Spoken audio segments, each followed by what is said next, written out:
For more than 40 years, the United States and Iran have existed in a state of permanent tension. No embassies, no direct diplomacy, and constant fear that a single miscalculation could spark a wider conflict. So, when US officials recently confirmed that serious talks with Iran are underway, it immediately raised a question around the world. Why now? What changed between two longtime adversaries, and what could these talks mean for the Middle East? Global energy markets and international security. To understand why these talks matter, it's important to understand just how rare they are. The US and Iran do not simply disagree. Their relationship has been defined by mutual distrust, sanctions, and indirect conflict for generations. Even small diplomatic signals between the two countries often send shockwaves through global markets and regional politics. So the fact that both sides are talking quietly, cautiously, and without public celebration signals that something important is happening beneath the surface. Not peace, not friendship, but recalculation. The modern conflict dates back to 1979. That year, Iran's Islamic Revolution overthrew a US-backed monarchy and replaced it with a new political system, deeply skeptical of Western influence. Soon after, American diplomats were taken hostage in Tehran, an event that permanently shattered relations. From that point forward, diplomatic ties were cut, sanctions became the primary US tool, and distrust became institutionalized on both sides over decades. This hostility hardened into policy, culture, and identity.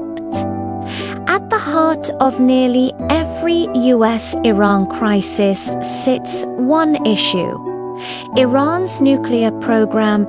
Iran says its nuclear efforts are peaceful and meant for energy and research. The US and its allies fear those same capabilities could be used to develop nuclear weapons. In 2015, years of diplomacy produced a landmark agreement, often called the Iran nuclear deal, designed to limit Iran's nuclear activities in exchange for sanctions relief. But in 2018, the United States withdrew from the agreement.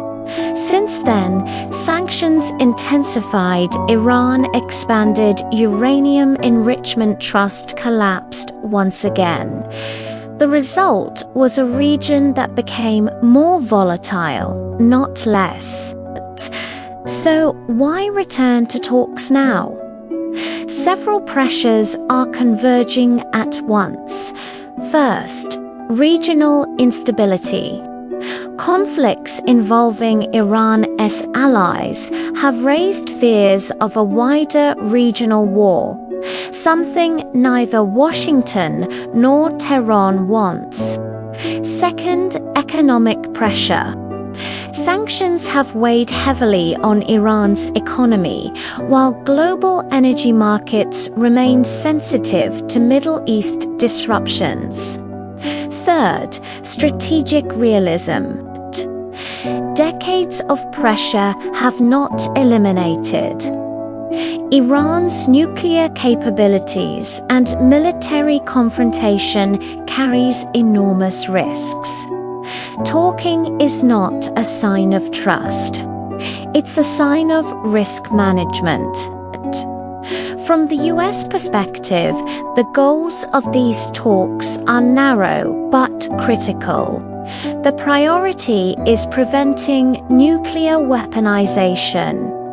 Beyond that, Washington wants to reduce the risk of regional escalation, protect global shipping and energy routes, avoid being drawn into another large Middle East conflict. These talks are not about normalizing relations. They are about containing danger and creating predictability in an unstable region. Iran enters negotiations with its own set of priorities. Chief among them, sanctions relief. Years of economic pressure have affected inflation, trade, and domestic stability. Iran also seeks recognition of its sovereignty security guarantees and a reduction in international isolation.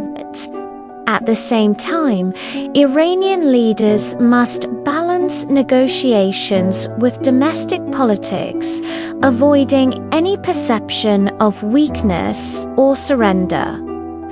Both sides are negotiating under constraints. No US-Iran talks happen in isolation. Israel has expressed deep skepticism, arguing that diplomacy must not allow Iran to advance nuclear capabilities under the cover of negotiations. Gulf states are cautious, supportive of de-escalation, but wary of shifts in regional power. Europe broadly supports talks, viewing them as necessary to prevent escalation. And global oil markets respond instantly to any signal of progress or breakdown. This isn't just a bilateral issue. It's a regional and global one. History casts a long shadow. Previous negotiations collapsed due to domestic political changes, shifting leadership, external crises, and deep mutual distrust. Even now, a single incident, a military clash, a political shift, or a breakdown in verification could derail progress. That's why expectations remain deliberately low. These talks are incremental by design. Several outcomes are possible.